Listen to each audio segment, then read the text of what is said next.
नमस्कार किसान भाइयों, जेडी न्यूज यूट्यूब चैनल में आपका स्वागत है। 2026 में प्याज के भाव को लेकर आई बड़ी खबर, किसानों के सामने बड़ी समस्या। जी हां किसान भाइयों, महाराष्ट्र के किसान नेता भारती गोले ने कहा कि प्याज किसानों के लिए 2025 भारी घाटे वाला साल रहा।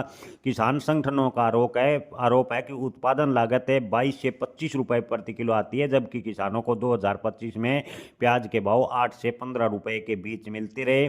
अब किसान नेताओं ने सरकार को 2026 को लेकर पहले ही चेतावनी दे दी है। जी हां किसान भाइयों, आपको बता दें कि भारती गोले ने कहा कि प्याज के औसत भाव वर्तमान की बात करें तो 18 रुपए के आसपास देश भर की मंडियों में बने हुए हैं। किसान संगठनों ने आरोप लगाया कि जब देश में प्याज की भरपूर उपलब्धता थी, उसके बावजूद सरकार ने नाफेड और एनसीसीएफ के माध्यम से 3 लाख टन प्याज खरीद का जो बम्पर स्टॉक है वो बाजार में उतारा और प्याज के भाव पर लगातार सरकार ने दबाव बनाने का कार्य किया।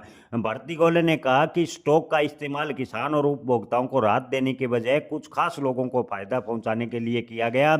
इसी ने बम्पर स्टॉक से घरेलू बाजार और विदेशियों में सस्ते दाम पर प्याज बांटा, जिससे बाजार की कीमतों में प्याज में बढ़ोतरी होने की जो संभावनाएं थी वो लगभग खत्म हो गई। किसान नेता भारती गोले ने कहा कि सिर्फ बाजार सामान्य गिरावट नहीं बल्कि एक नीतिगत सरकार ने किसानों के साथ अन्याय किया है। इससे किसान कर्जदार होते चले गए और कई गंभीर और आर्थिक संकट में किसान फंसते चले गए, जबकि सरकार आंकड़ों के जरिए इस स्थिति को नियंत्रित बताती रही।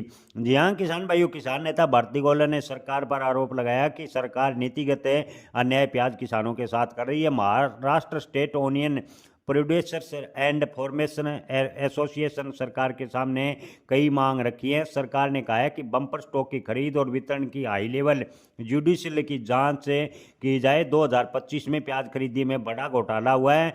किसान संगठनों ने कहा कि 2026 में अगर सरकार प्याज की भरपाई के लिए प्याज पर भावांतर योजना के जरिए किसानों को राहत नहीं देती है तो किसान लगातार कर्ज के नीचे दबता चला जाएगा और सरकार के विरुद्ध खड़ा होने पर मजबूर होगा।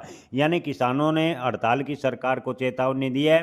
किसान संगठनों ने कहा कि उत्पादन लागत के आधार पर अगर प्याज के तय नहीं मिली है, कानून सपोर्ट यानी एमएसपी प्याज पर तय नहीं की गई भरपाई, प्राइस डिफरेंस सब्सिडी के जरिए प्याज को अगर सरकार द्वारा नहीं खरीदा गया तो संगठन ने चेतावनी दी है कि राज्य भर की मार्केट मंडी कमेटियां यानी महाराष्ट्र की मार्केट कमेटियां और नाफेड और एनसीसीएफ के कार्यालयों पर बड़ा आंदोलन किया जाएगा। इसके अलावा प्याज किसान दिल्ली का कूच भी करेंगे और किसान अपनी मांग सरकार के सामने रखेंगे।